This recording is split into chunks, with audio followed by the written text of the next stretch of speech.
السلام علیکم ورحمۃ اللہ وبرکاتہ۔ الحمد للہ وحدہ والصلاة والسلام على من لا نبی بعدہ، اما بعد فاعوذ باللہ من الشیطان الرجیم ولا تقولوا لما تصف ألسنتكم الكذب هذا حلال وهذا حرام لتفتروا على الله الكذب ان الذين يفترون على الله الكذب لا يفلحون متاع قليل ولهم عذاب أليم۔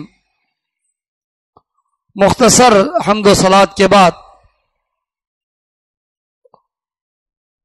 تلاوت کردہ آیت مبارکہ میں اللہ تعالیٰ ارشاد فرماتا ہے، اور تم مت کہو اپنی زبانوں سے کہ یہ حلال ہے اور یہ حرام ہے، بغیر کسی علم کے اپنی طرف سے یہ مت کہو۔ اور جب اس طرح کی باتیں کی جاتی ہے اللہ کے بارے میں، دین کے بارے میں، تو تم حقیقت میں اللہ پر جھوٹ باندھتے ہو، افترا باندھتے ہو۔ پھر فرمایا ان الذین یفترون علی اللہ الکذب، یقیناً وہ لوگ جو اللہ پر جھوٹ باندھتے ہیں وہ کامیاب نہیں ہوں گے۔ ان کے لیے دنیا میں تھوڑا سا فائدہ ہو سکتا ہے، دنیاوی زندگی میں تھوڑی سی زندگی ہے ان کے لیے، پھر اس کے بعد ان کے لیے دردناک عذاب ہوگا۔ سامعین محترم، دین کے بارے میں، شریعت کے بارے میں، اسلام کے بارے میں بغیر کسی علم کے گفتگو کرنا، بات کرنا، یہ بہت بڑا جرم ہے۔ ہمارے معاشرے میں عموماً بہت ساری جگہوں پر، حتیٰ کہ مساجد میں بھی کچھ ایسے لوگ ہوتے ہیں جو بغیر کسی علم کے دڑا دڑ فتویٰ دے دیتے ہیں، بغیر کسی علم کے، بلکہ اس سے پوچھا نہیں جاتا، دوسرے عالم سے پوچھا جاتا ہے تو وہ پہلے ہی آگے سے جواب دے رہا ہوتا ہے۔ یہ سنگین جرم ہے۔ بغیر کسی علم کے دین کے بارے میں بات کرنا یہ سب سے بڑا جرم ہے۔ یہ تو شرک سے بھی زیادہ جرم ہے، شرک سے بھی بڑا گناہ ہے یہ۔ قرآن کہتا ہے، اللہ تعالیٰ فرماتا ہے، قل انما حرم ربی الفواحش ما ظہر منها وما بطن والاثم والبغی بغیر الحق وان تشرکوا باللہ ما لم ينزل به سلطانا وان تقولوا علی اللہ ما لا تعلمون۔ امام ابن قیم رحمۃ اللہ علیہ نے اس آیت کی روشنی میں انہوں نے یہ فوائد ذکر کیے ہیں کہ اللہ کے بارے میں، دین کے بارے میں، اسلام کے بارے میں بغیر کسی علم کے بات کرنا یہ شرک سے بھی بڑا گناہ ہے۔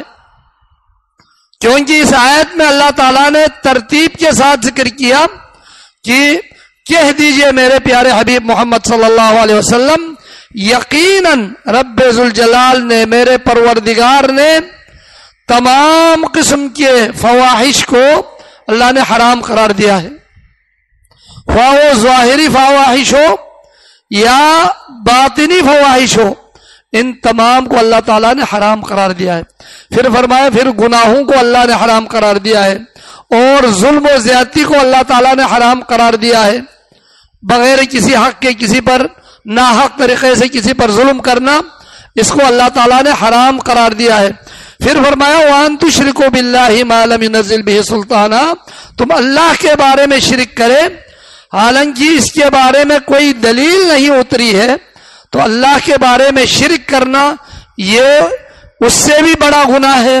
پھر فرمایا وَأَن تَقُولُوا عَلَى اللَّهِ مَا لَا تَعْلَمُونَ، اور اللہ کے بارے میں بغیر کسی علم کے بات کرنا یہ بھی اللہ تعالیٰ نے اس چیز کو حرام قرار دیا ہے، اور یہ سب سے بڑا گناہ ہے، یہ شرک سے بھی زیادہ گناہ ہے۔ دین کے بارے میں بات کرنا یہ کوئی معمولی چیز نہیں ہے۔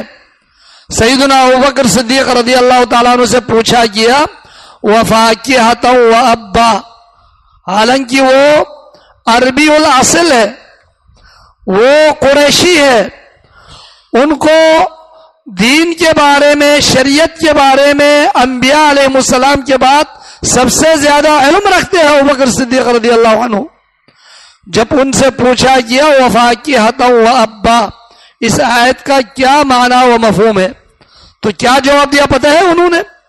فرمایا ایو سماء تضلنی وایو ارض تقلنی اذا قلت فی کتاب اللہ ما لا اعلم، آسمان کا وہ کون سا حصہ ہے جو میرے اوپر سایہ کرے، زمین کا وہ کون سا حصہ ہے جو مجھے زمین کے اوپر بٹھائے، اگر میں نے اللہ کی کتاب کے بارے میں بغیر علم کے میں نے اپنی طرف سے تفسیر کر دی، اس کا معنی بتا دیا۔ یہ فرما رہے ہیں ابوبکر صدیق رضی اللہ تعالیٰ عنہ۔ آج کل ہماری حالت یہ ہے، ایک سطر عبارت پڑھنا نہیں آتی، ایک سطر بس چند لٹریچر جو ہے پڑھ کے اردو میں، انگلش میں اور نیٹ پہ بیٹھ کر کچھ معلومات حاصل کر کے اپنے آپ کو بہت بڑا عالم تصور کرنے لگ جاتا ہے، پھر باقی علماء پر تنقید کرنے لگ جاتے ہیں۔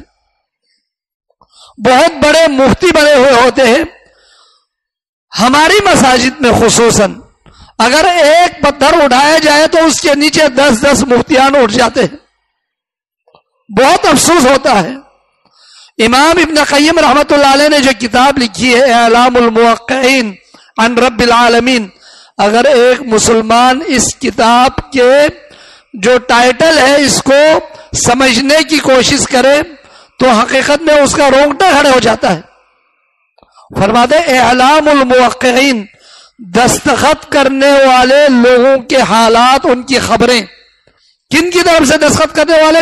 عن رب العالمین، اللہ کی طرف سے دستخط کرنے والے لوگ، اللہ کی طرف سے دستخط کرنے والے لوگوں کی خبریں، ان کے حالات زندگی۔ اب اللہ کی طرف سے دستخط کیا ہے؟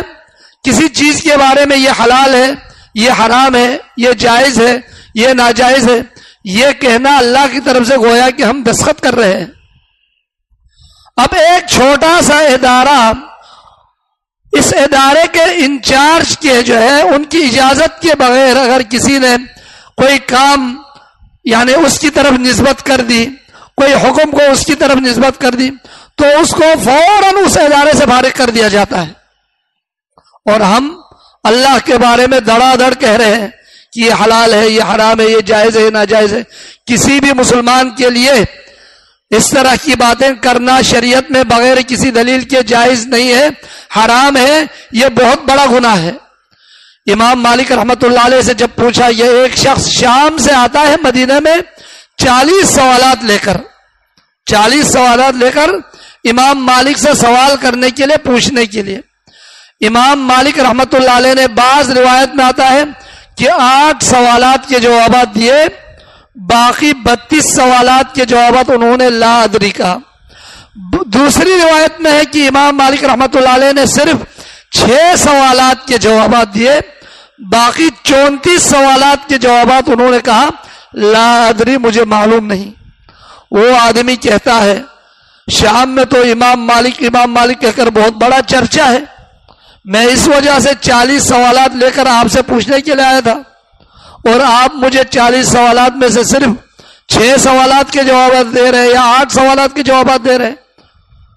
تو ایک یعنی امام مالک رحمت اللہ علیہ پر رد کرتے ہوئے ایک طریقے سے انہوں نے یہ کہا، تو امام مالک رحمت اللہ علیہ نے فرمایا جاؤ شام والوں سے کہو کہ امام مالک کو 40 سوالات میں سے صرف وہ 6 سوالات کے جوابات دے سکے، 8 سوالات کے جوابات دے سکے، باقی سوالات کے جوابات نہیں دے سکے۔ انہوں نے صاف صاف کہہ دیا مجھے معلوم نہیں۔ یہ ہے زہد و تقوی، یہ ہے عالم ربانی کا طریقہ۔ آج کل ہمیں کچھ پتہ بھی نہیں ہے، ہم دین کے بارے میں بات کرتے ہیں۔ اللہ سے دعا ہے کہ اللہ تعالی ہمیں دین کے بارے میں محتاط طریقے سے بات کرنے کی اللہ ہمیں توفیق عطا فرمائے، اور کتاب و سنت پر عمل کرنے کی، توحید اور سنت کی نعمت سے مالا مال ہونے کی، اور ہر قسم کی شرک اور بدعات سے اپنے آپ کو بچا کے رکھنے کی اللہ توفیق عطا فرمائے۔ وباللہ توفیق، وصلی اللہ وسلم علی نبی